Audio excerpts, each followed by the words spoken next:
ସୁପ୍ରଭାତ।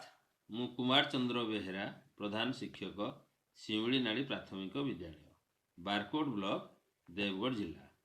ଆଜି ଆମେ ଦ୍ୱିତୀୟ ଶ୍ରେଣୀର ପାଠ 14 ଖରା, ବର୍ଷା ଓ ଶୀତ ବିଷୟରେ ପଢ଼ିବା। ପ୍ରଥମେ ଓଡ଼ିଆରେ 12 ମାସର ନାମ ଓ 6 ଋତୁମାନଙ୍କୁ ଜାଣିବା। ମଧୁସୂଦନ ରାଓଙ୍କ ରଚିତ କବିତା ମାଧ୍ୟମରେ ମାସ ଓ ଋତୁମାନଙ୍କୁ ଜାଣିବା। ଗ୍ରୀଷ୍ମେ ବୈଶାଖ ଜ୍ୟେଷ୍ଠ ମାସ, ପ୍ରଚଣ୍ଡ ରୌଦ୍ର ପ୍ରକାଶ। ବର୍ଷାରେ ଆଷାଢ଼ ଶ୍ରାବଣ, ମେଘ ବରଷେ ଘନ ଘନ। ଭାଦ୍ର ଆଶ୍ୱିନ ଶରତରେ, ନିର୍ମଳ ଶୋଭା ଜଗତରେ। ହିମେ କାର୍ତ୍ତିକ ମାର୍ଗଶିର, ରାତିରେ ପଡ଼ଇ ଶିଶିର।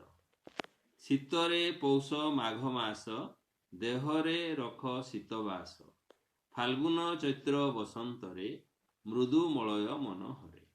12 ମାସର କଥା ଏଇ, ହେଜ ବାଳକେ ମନ ଦେଇ।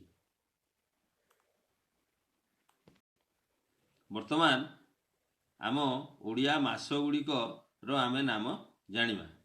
ବୈଶାଖ, ଜ୍ୟେଷ୍ଠ, ଆଷାଢ଼, ଶ୍ରାବଣ, ଭାଦ୍ରବ, ଆଶ୍ୱିନ, କାର୍ତ୍ତିକ, ମାର୍ଗଶିର, ପୌଷ, ମାଘ, ଫାଲ୍ଗୁନ ଓ ଚୈତ୍ର। ତାପରେ 6 ଋତୁମାନଙ୍କୁ ଆମେ ଜାଣିବା। ଗ୍ରୀଷ୍ମ ଋତୁ,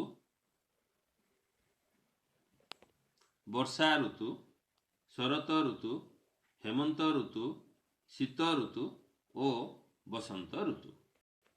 ପିଲାମାନେ, ତୁମେ ଏଇ 12 ମାସର ନାମ ଓ 6 ଋତୁର ନାମ ଅଭ୍ୟାସ କରିବ ଓ ମନେ ରଖିବ।